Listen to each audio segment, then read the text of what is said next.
এবার কি চীনের সঙ্গে দ্বন্দ্বে জড়িয়ে পড়তে যাচ্ছে ইউক্রেন? শান্তি আলোচনার পালে নতুন করে দোল দিয়েছে ইউক্রেনের চীনকে প্রত্যাখ্যানের খবর, যা রীতিমতো ঝড় তুলেছে আন্তর্জাতিক রাজনীতির গতিপথে। ইউক্রেনের প্রেসিডেন্ট ভলোদিমির জেলেনস্কি স্পষ্ট করে জানিয়েছেন যে রাশিয়ার সাথে ভবিষ্যতে যুদ্ধবিরোধী চুক্তিতে চীন কোনো নিরাপত্তা নিশ্চয়তাদাতা হিসেবে ভূমিকা পালন করতে পারবে না। এই সিদ্ধান্তের পেছনে রয়েছে চীনের রাশিয়াপন্থী অবস্থান এবং যুদ্ধ পরিস্থিতিতে মস্কোকে প্রকৃত সহায়তা প্রদান। জেলেনস্কি তিনটি প্রধান কারণে চীনের বিরুদ্ধে তার অবস্থান স্পষ্ট করেছেন। প্রথমত, যুদ্ধের শুরু থেকেই চীন ইউক্রেনকে রাশিয়ার আগ্রাসন প্রতিরোধে কোনো সহায়তা প্রদান করেনি। দ্বিতীয়ত, চীন রাশিয়াকে ড্রোন বাজার উন্মুক্ত করে দিয়ে ভিন্নভাবে সহায়তা করেছে। তৃতীয়ত, ১৯৯৪ সালের বুদাপেস্ট স্মারকলিপিতে চীন সমর্থন জানালেও ২০১৪ সালে ক্রিমিয়া দখলের সময় কোনো পদক্ষেপ নেয়নি।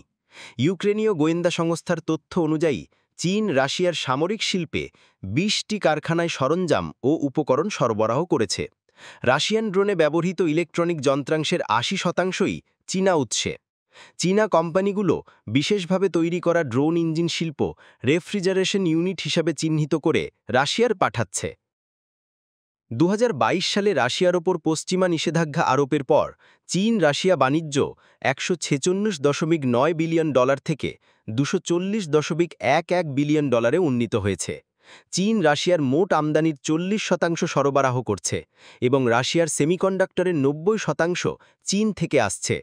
ইউক্রেন আক্রমণের মাত্র কয়েক সপ্তাহ আগে পুতিন ও শি জিনপিং সীমাহীন অংশীদারিত্ব চুক্তি স্বাক্ষর করেছিলেন।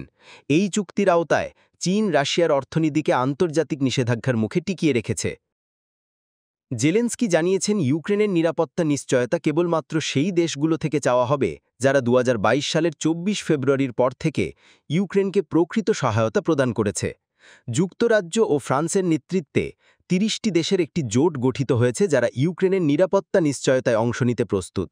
যুদ্ধ পরিস্থিতিতে চীনের দ্বিমুখী নীতি, একদিকে শান্তির আহ্বান, অন্যদিকে রাশিয়াকে ব্যাপক সামরিক ও অর্থনৈতিক সহায়তা, জেলেনস্কির এই সিদ্ধান্তকে যুক্তিসঙ্গত করে তুলেছে। ভবিষ্যতে যে কোনো শান্তি চুক্তিতে চীনের অনুপস্থিতি ইউক্রেনের জন্য একটি গুরুত্বপূর্ণ কূটনৈতিক অবস্থান হিসেবে বিবেচিত হবে বলেও ধারণা করছেন বিশ্লেষকেরা।